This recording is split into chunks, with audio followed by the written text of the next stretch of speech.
रेटों का प्रयोग करके मूल अधिकारों की सुरक्षा की गारंटी देती है, वहीं अनुच्छेद 226 के तहत उच्च न्यायालय भी मूल अधिकारों की सुरक्षा की गारंटी इन 5 प्रकार की रिटों के प्राप्त माध्यम से देती है। और आगे चल करके न्यायपालिका को स्पष्ट रूप से भी अनुच्छेद 137 के तहत भी न्यायिक पुनर्विलोकन की शक्ति दी गई है, लेकिन यह न्यायिक पुनर्विलोकन की शक्ति असीमित नहीं है। खत्म। 125 शब्द पूरे हो गए आपके। नंबर मिलेगा कि नहीं मिलेगा?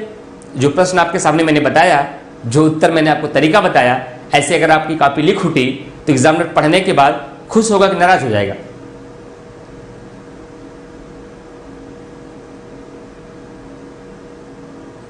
कॉन्सेप्ट का ही खेल है। प्री जैसे पढ़ा है वैसे मेंस नहीं पढ़ना है। मेंस में आपको कॉन्सेप्ट दिमाग में बैठाना है और उसी के हिसाब से जैसे क्वेश्चन घूमे वैसे आपको घूम जाना है। बस यही ध्यान रखिएगा। आपको मैं लाइट बता दूंगा, देखो ये लाइट है, लाइट जलती काम है। अब आप कहेंगे सर आप तो आगे वाले कमरे में लाइट जलाए थे और अंधेरा तो हमारे बैक साइड वाले कमरे में होगा। अरे भाई उसका मुंह घुमा दीजिए, पीछे कर दीजिए। तो मैं केवल आपको लाइट दे सकता हूं, प्रकाश दे सकता हूं। प्रकाश को कहां कहां ले जाना है ये तो आप करेंगे। अब हम तो वहां आएंगे नहीं कि सर आइए आप हमारे बगल खड़े रहिए, जहां जहां अंधेरा हो लाइट घुमाते रहिए, ये तो मैं कर नहीं पाऊंगा। आपको मैं केवल प्रकाश दूंगा। उस प्रकाश का प्रयोग किस कमरे में किस जगह कैसे करना है, कब उस लाइट को ऊपर कर देना है, कब बगल कर देना है, सामने से कोई आए सामने कर देना है, घूमना है तो इधर कर देना है, ये आपको करना है। बात समझ पा रहे हैं या नहीं आप लोग? बेरेंट तो वह अनुच्छेदों की एक संकलन है पूरे अनुच्छेदों का।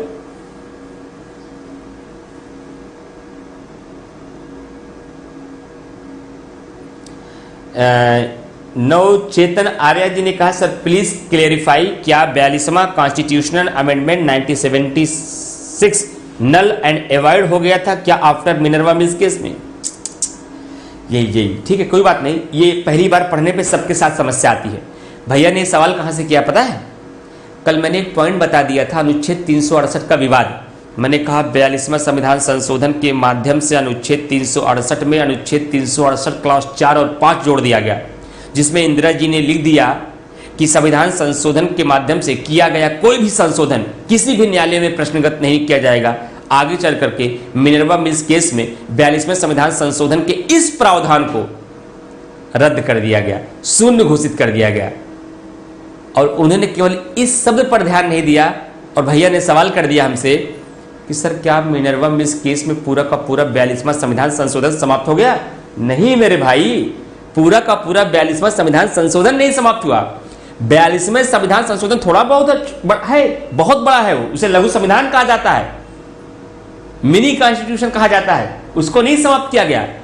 उस 42वें संविधान संशोधन के उस हिस्से को समाप्त किया गया जिसमें यह लिख दिया गया था कि न्याय संसद के द्वारा किया गया कोई भी संविधान संशोधन किसी भी न्यायालय में प्रश्नगत नहीं किया जाएगा।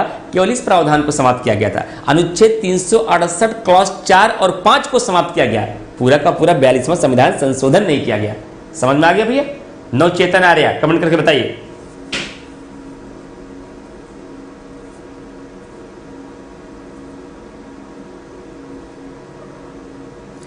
एक बार अगर आपने पकड़ लिया ना गेम, मेंस का गेम अगर आप एक बार पकड़े ना, तो दिक्कत कब तक आती है? जब तक लट्टू नहीं नाच रहा है तब तक दिक्कत है, बहुत मुश्किल है। धागा बार बार लपेटते हैं, मारते हैं ऐसे और ये नीचे गिर जाता है। और भैया लोगों को देखते हैं पूरा ऊपर करते हैं, हाथ में ही लट्टू नचा रहे हैं। लेकिन वो लट्टू नचाना आपके लिए तब तक मुश्किल है जब तक आपने सही एंगल नहीं पकड़ लिया कि धागे को कैसे लट्टू में लपेटना है, कैसे हाथ में पकड़ना है और किस एंगल पे जमीन पे फेंकना है कि लट्टू एकदम वैसे ही नाचे जैसे सारे एक्सपर्ट लोग नचा रहे हैं। वो काम तब तक मुश्किल है जब तक आपके पास सही एंगल नहीं है, जब तक आपने धागे को सही से लपेटा नहीं है। और जब एक बार आप एंगल पकड़ लिए तो चाहे पक्की ज़मीन हो चाहे कच्ची ज़मीन हो, कुछ ना हो तो हाथ पे ही लट्टू नचाने का मादा रखने लगेंगे आप। उसी तरीके से जब एक बार आपको लिखने का मेंस का हल्का सा टेस्ट एंगल पकड़ा आपने, तो चाहे इतिहास हो चाहे भूगोल, बस कहेंगे जानकारी बताइए, मसाला दीजिए, लिखना कैसे हो हम कर लेंगे। और अभी सबसे बड़ी समस्या आपकी यही है कि सर लिखें कैसे ना, हो जाएगा, बस लिखिए, बस केवल लिखिए और कुछ नहीं करिए। आगे बढ़ते हैं। तो मैंने दो हिस्से आपके कंप्लीट कर दिए, अगले हिस्से की तरफ आगे बढ़ रहा हूं मैं क्या न्यायिक पुनर्विलोकन की शक्ति असीमित है? पूरा का पूरा सवाल मेंस वीसी पे आ जाएगा। Is the power of judicial review unrestricted? Is the power of judicial review unrestricted? पूरा का पूरा मेंस का ही सवाल बन जाएगा। क्या भारत में न्यायिक पुनर्विलोकन की शक्ति असीमित है? क्या आंसर लिखेंगे?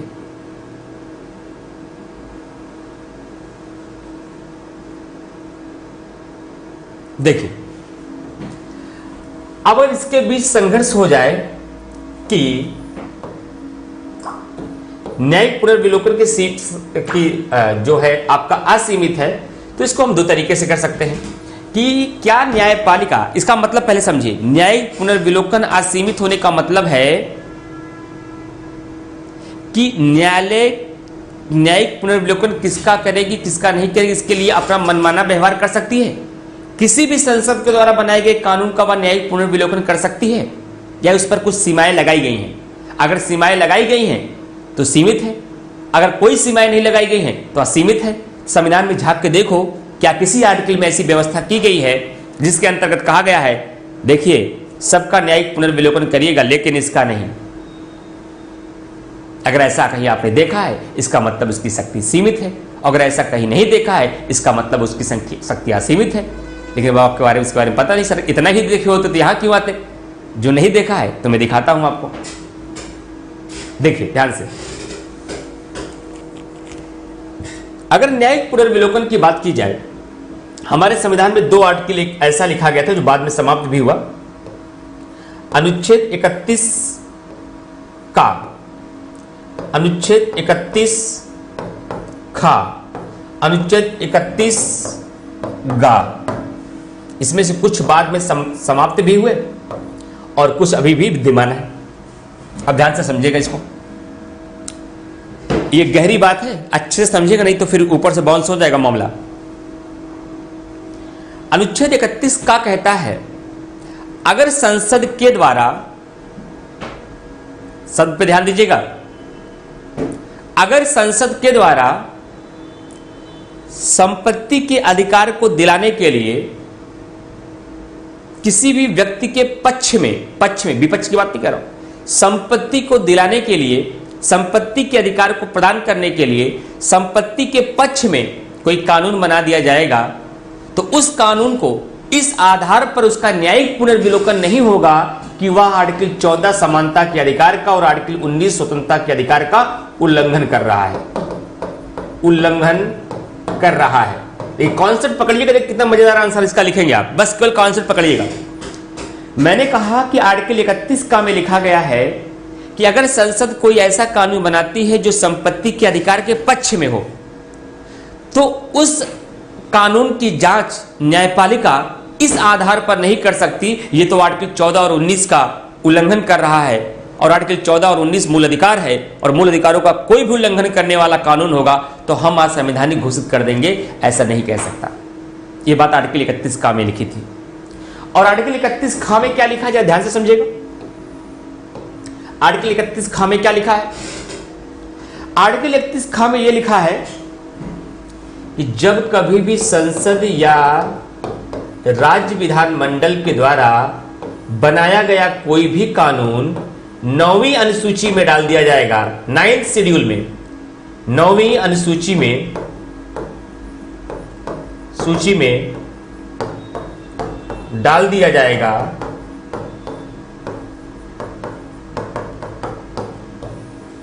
नौवीं अनुसूची में डाल दिया जाएगा तो वह न्यायिक पुनर्विलोकन से सुरक्षित हो जाएगी। ये 9वीं अनुसूची ऐसी लक्ष्मण रेखा हो जाएगी, उस लक्ष्मण रेखा के अंतर्गत न्यायपालिका झांक भी नहीं सकता, आने की तो बहुत दूर की बात है। इसका मतलब न्यायिक पुनर्विलोकन पर कंट्रोल किया जा रहा है, संसद की शक्तियों को मजबूत किया जा रहा है। तीसरा पॉइंट देखिए, आगे चलकर हमारे संविधान में अनुच्छेद 31 गा एक नया आर्टिकल लिखा गया और अनुच्छेद 31 गा में क्या लिख दिया गया, जब मैं डीपीएसपी पढ़ाऊंगा नीति निर्देशक तक, वहां 2 आर्टिकल आपको प्रीलिम्स में मिला होगा, अगर हमसे किसी ने प्रीलिम्स में पढ़ा है तो। अनुच्छेद 39 बी और अनुच्छेद 39C को प्राप्त करने के लिए अनुच्छेद 39B और C में जो बातें बताई गई हैं और निदेशक तत्वों को प्राप्त करने के लिए कानून बनाने की आवश्यकता पड़ती है, यह आपने पढ़ा भी होगा। तो अनुच्छेद 39B और 39C में जो बातें लिखी गई हैं, उन बातों को प्राप्त करने के लिए यदि संसद कोई कानून बनाती है तो उस कानून को इस आधार पर समाप्त नहीं किया जाएगा कि वह आर्टिकल 14 का, वह आर्टिकल 19 का, वह आर्टिकल 31 का उल्लंघन कर रही है। उल्लंघन कर रही है तो करे, लेकिन वरीयता 39B और C को मिलेगी। यहीं पर निदेशक तत्वों को मूल अधिकारों पर प्रायोरिटी मिल जाती है। निदेशक सवाल पूछा जाएगा कि निदेशक तत्व और मूल अधिकार में कौन शक्तिशाली है, लेकिन यहां पर यही आपको मिलेगा कि कहीं ना कहीं निदेशक तत्वों को मूल अधिकारों पर वरीयता दी गई है।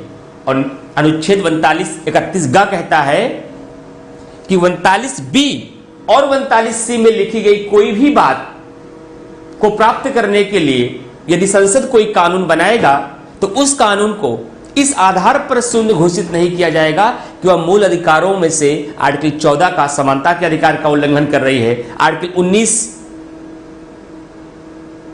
स्वतंत्रता का अधिकार का उल्लंघन कर रही है, आर्टिकल 31 संपत्ति के अधिकार का उल्लंघन कर रही है। इस आधार पर इसका न्यायिक पुनर्विलोकन नहीं हो सकता।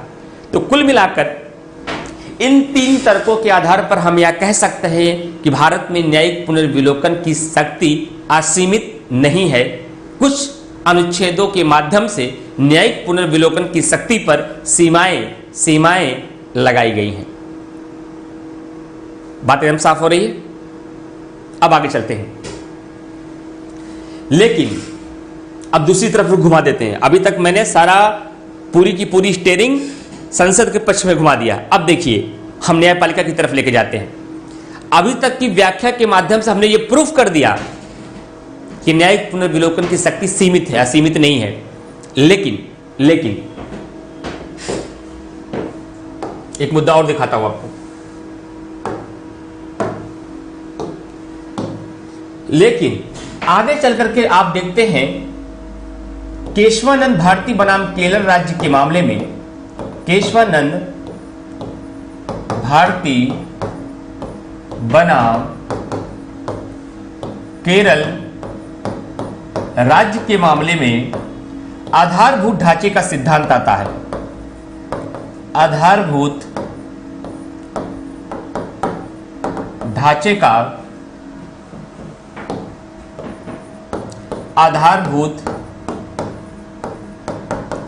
का सिद्धांत आता है। और जो ये आधारभूत ढांचे का सिद्धांत आता है फ्रेंड्स, तो ध्यान रखिएगा, ये आधारभूत ढांचे का जो सिद्धांत होगा ये क्या कहता है, जो कुछ भी हमारे संविधान का बेसिक स्ट्रक्चर होगा, जो भी कुछ भी हमारे संविधान का बेसिक स्ट्रक्चर होगा, उसका आधार स्तंभ होगा, अगर उसको छेड़ने का प्रयास कोई भी संशोधन करेगा, ऐसे किसी भी संशोधन का न्यायिक पुनर्विलोकन किया जा सकता है। तो इस आधार पर तो हम ये कह सकते हैं कि न्यायपालिका की जो न्यायिक पुनर्विलोकन की शक्ति है वह असीमित है। लेकिन इन दोनों तर्कों के आधार पर हम ये कह सकते हैं कि हमारे देश के भीतर संसद और न्यायपालिका को अपनी अपनी शक्तियां मिली हैं, लेकिन कुछ अनुच्छेदों के माध्यम से न्यायपालिका की भी शक्ति को सीमित किया जाता है और साथ ही साथ कुछ अनुच्छेदों के माध्यम से संसद की भी शक्तियों को सीमित किया जाता है। लेकिन आगे चल करके मिनर्वा मिल्स केस में यह भी निर्धारित किया गया था, संसद और न्यायपालिका के बीच का सामंजस्य, यह भी हमारे संविधान का एक बेसिक लक्षण है, अतः इसको बनाए रखना चाहिए। तो यहां पर शक्तियों का संघर्ष नहीं होना चाहिए। तो कुल मिलाकर के पूरा आंसर क्या हो गया, बैलेंस हो गया। मैंने पहले पक्ष के माध्यम से यह सिद्ध करने का प्रयास किया कि न्यायिक पुनर्विलोकन की शक्ति सीमित है, असीमित नहीं है, एब्सोल्यूट नहीं है। लेकिन आधारभूत ढांचे के सिद्धांत के बाद हम यह कह सकते हैं कहीं ना कहीं कुछ मामलों को लेकर के न्यायिक पुनर्विलोकन की शक्ति असीमित हो जाती है। जैसे अगर संसद के द्वारा कोई भी ऐसा कानून बना दिया जाए जो हमारे आधारभूत ढांचे का उल्लंघन करे, तो ऐसे किसी भी कानून को न्यायपालिका शून्य घोषित कर सकती है।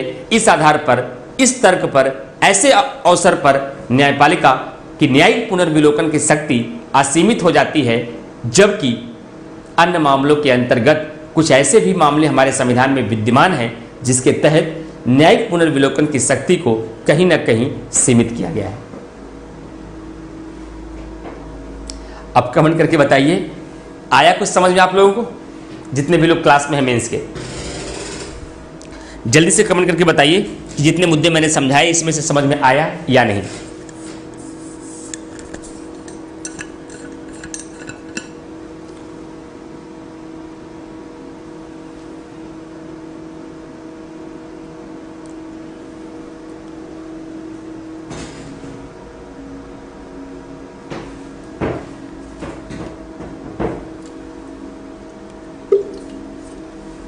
अच्छा, सुनीता जी को केवल एक नहीं समझ में आया,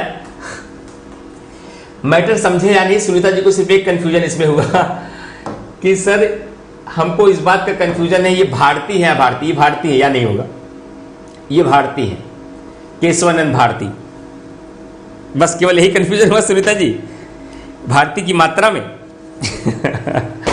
और मैटर को बताइए, मुद्दा कितना समझ में आया आपको, कॉन्सेप्ट?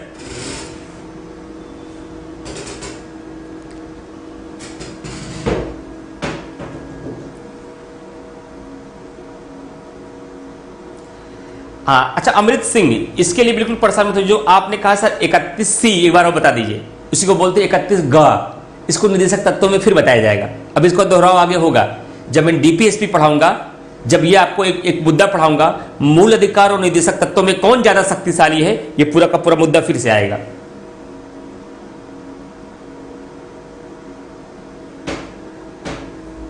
चलिए,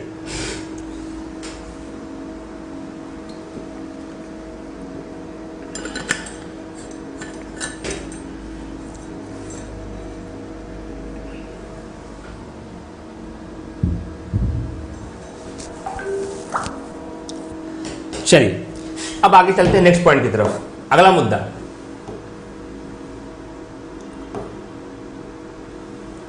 भारत और अमेरिका में न्यायिक पुनर्विलोकन की तुलना।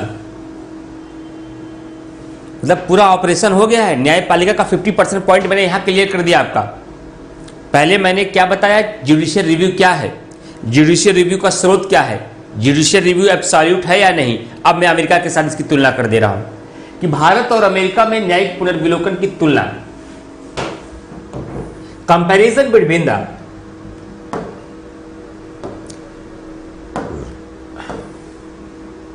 Comparison between the India and America of judicial review. ध्यान से देखिएगा,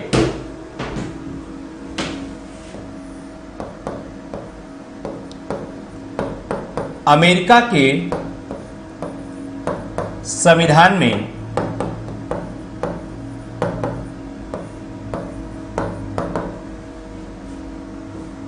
न्यायिक पुनर्विलोकन का स्पष्ट उल्लेख नहीं है। न्यायिक पुनर्विलोकन का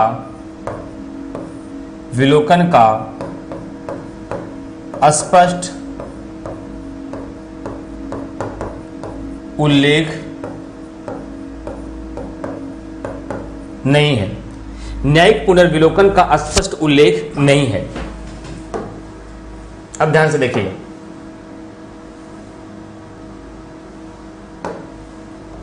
दूसरी बात, अमेरिका के संविधान में न्यायिक पुनर्विलोकन का स्पष्ट उल्लेख नहीं है, जबकि भारत के संविधान में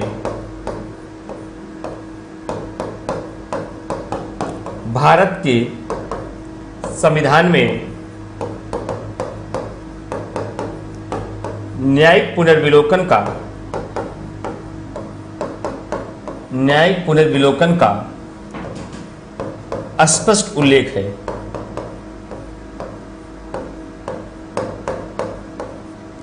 स्पष्ट उल्लेख है,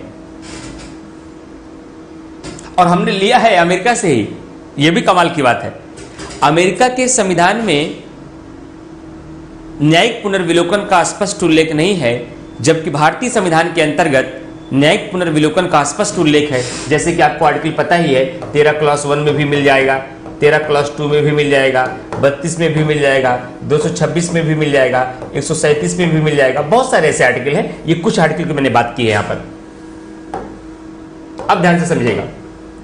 लेकिन फिर भी अगर न्यायिक पुनर्विलोकन की तुलना करें तो अमेरिकी न्यायपालिका की शक्ति न्यायिक पुनर्विलोकन के मामले में, अगर एक तरफ मैं अमेरिका लिखूं, दूसरी तरफ मैं भारत लिखूं, तो ग्राफ हमारा ऐसे बनेगा। ये है इसका आंसर। अगर हमसे आप एक शब्दों में पूछें कि भारत की न्यायिक पुनर्विलोकन की शक्ति और अमेरिका के न्यायिक पुनर्विलोकन की शक्ति में किसकी शक्तियां ज्यादा व्यापक हैं, तो मैं आंसर लिखूंगा, ये केवल फ्लो चार्ट बना के आंसर छोड़ दूंगा और एग्जामिनर से कह दूंगा दम हो तो समझ लो, वो समझ जाएगा कि हमसे स्टूडेंट बताना चाह रहा है कि अमेरिका की न्यायिक पुनर्विलोकन की शक्तियां भारतीय न्यायिक पुनर्विलोकन की शक्तियों से ज्यादा व्यापक है, जबकि भारतीय न्यायिक पुनर्विलोकन की शक्ति भारतीय संविधान में स्पष्ट रूप से कहा गया है, जबकि न्यायिक पुनर्विलोकन की शक्ति अमेरिका के संविधान में स्पष्ट रूप से लिखा नहीं है। स्पष्ट रूप से लिखा भी नहीं है, फिर भी वहां की न्यायिक पुनर्विलोकन की शक्तियां हमसे ज्यादा व्यापक है। मामला समझ में नहीं आया सर, क्या राज है इसका? राज जानना चाहेंगे? ध्यान से सुनिए। ऐसा कॉन्सेप्ट आपको मैं बता रहा हूं कि आज के बाद भारत और अमेरिका की संविधान की जब तुलना करेंगे ना, तो इसी कीवर्ड से तुलना में भी कभी दिक्कत नहीं आएगी आपको, इस कीवर्ड से। ध्यान से समझेगा, ये बड़ी बात है लता सिंह। लता सिंह जी ने कहा सर 60% हमको समझ में आता है। अगर मेंस की क्लास फर्स्ट लेक्चर में आप 60% समझ ले रहे हैं, ये बड़ी उपलब्धि है आपकी। जब इसको दोबारा रिवीजन करेंगे, जब खुद से पढ़ेंगे और खुद से लिखेंगे, तब ये 100% अपने आप हो जाएगा।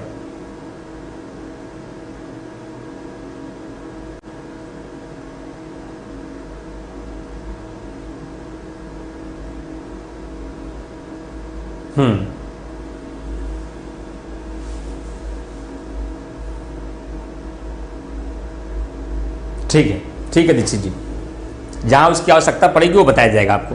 कुछ तो थोड़ा सा खुद से भी, नहीं तो जहां हमारी जरूरत जहां रहेगी आपको पक्ष विपक्ष बताने की, वो हमें आपको बता दिया करूंगा।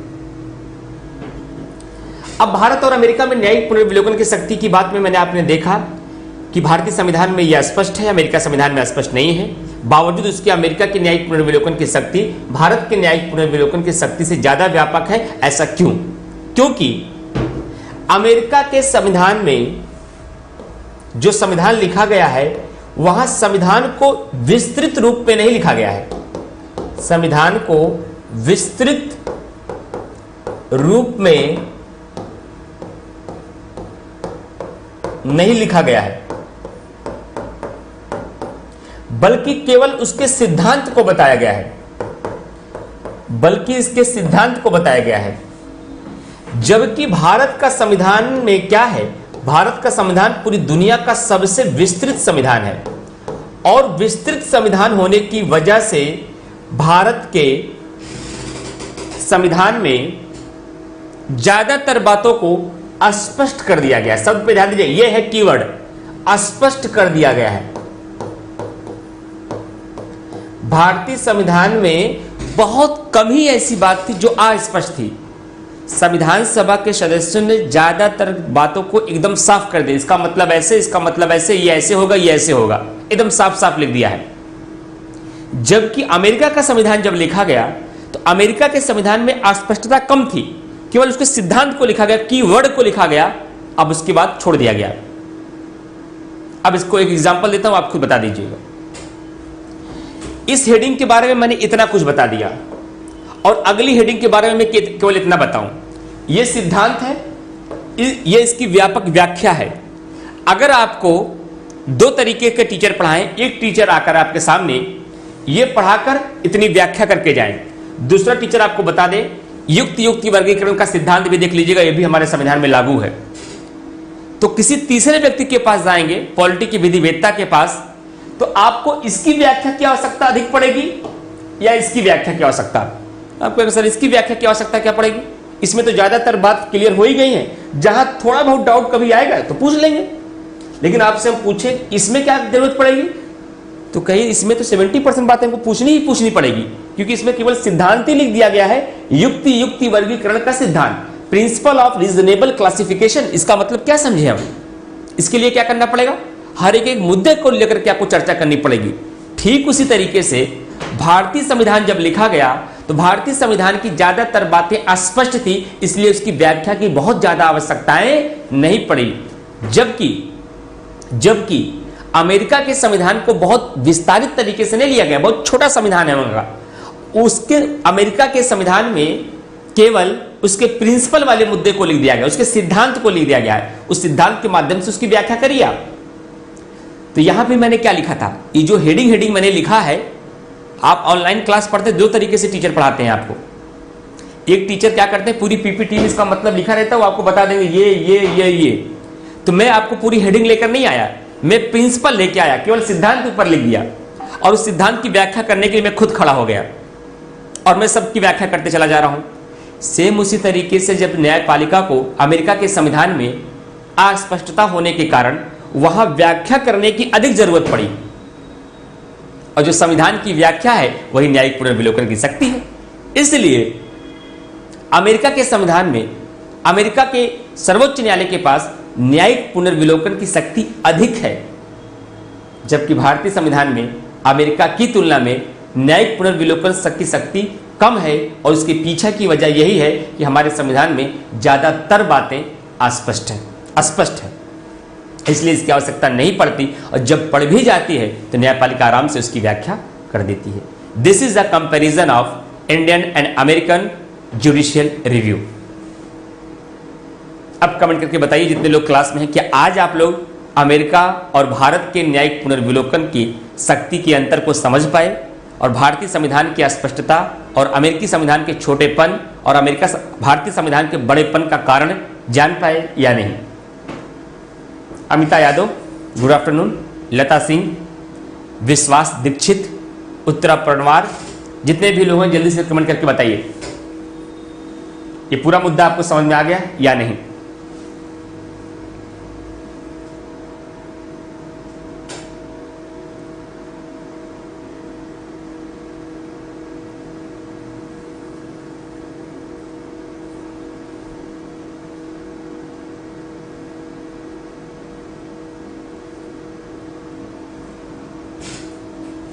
जल्दी से कमेंट करिए, फिर मैं आगे चलूंगा।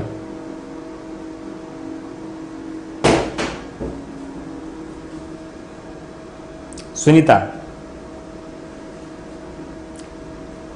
केशवानंद भारती केस में आधारभूत ढांचे का सिद्धांत आया था, वो आगे भी फिर हम लोग कई बार डिस्कस होगा। सानिया खान, केशवानंद भारती का मुद्दा अभी आपके सामने बहुत बार आएगा।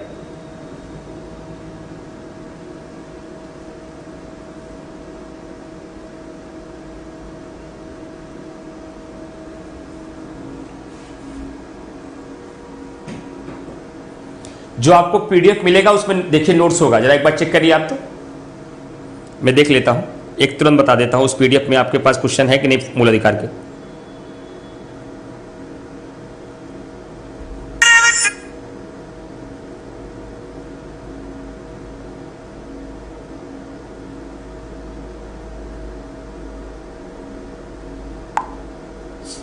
जस्ट अ मिनट में बता रहा हूं आप लोगों को क्वेश्चन उसमें क्या क्या दिया गया आपको।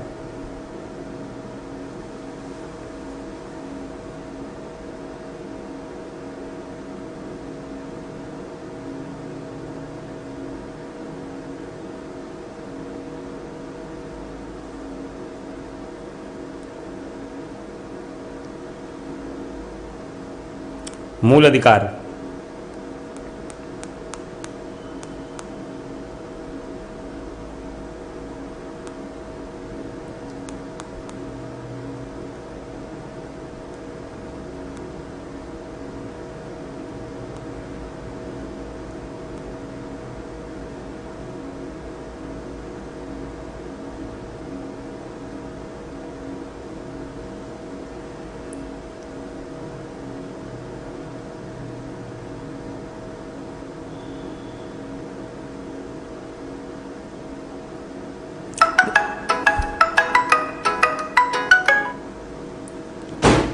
देखिए अब यहाँ कुछ प्रश्न आपको मिलेंगे प्रस्तावना के, देखिए यहाँ नीचे मिले यूपीएससी के पूछे गए प्रश्न और अभ्यास प्रश्न।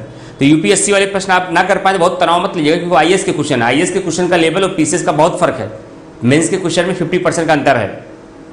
फिर भी आप देखिए जो अभ्यास प्रश्न दिए गए हैं उसको, उन प्रश्नों को भी देखिएगा क्या हमारे दायरे से एकदम बाहर है, संविधान की उद्देशिका का क्या महत्व होता है, भारत के संविधान की उद्देशिका को प्रतिष्ठापित भारतीय राज्य व्यवस्था को सुस्पष्ट करिए। मतलब आपको प्रस्तावना के अंतर्गत जो मैंने आपको प्रस्तावना की प्रकृति बताई है संविधान के अनुसार, संपूर्ण प्रबुद्ध संपन्न समाजवाद, पंथ निरपेक्ष, लोकतंत्रात्मक, और उसका महत्व क्या है, उपयोगिता। उपयोगिता के अंतर्गत 6 बातें पॉइंट मैंने बताए हैं, क्या क्या इसका महत्व है आपका, कि संविधान के अर्थ को समझने के लिए आवश्यक है, संविधान की शक्ति के स्रोत को बताती है, संविधान की प्रकृति को बताती है, संविधान के उद्देश्य को बताती है, उसके इतिहास को बताती है, उसके लागू होने की तिथि को बताती है। ये इसका महत्व है प्रस्तावना का।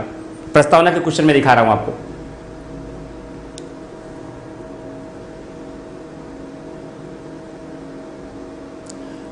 भारत की उद्देश्य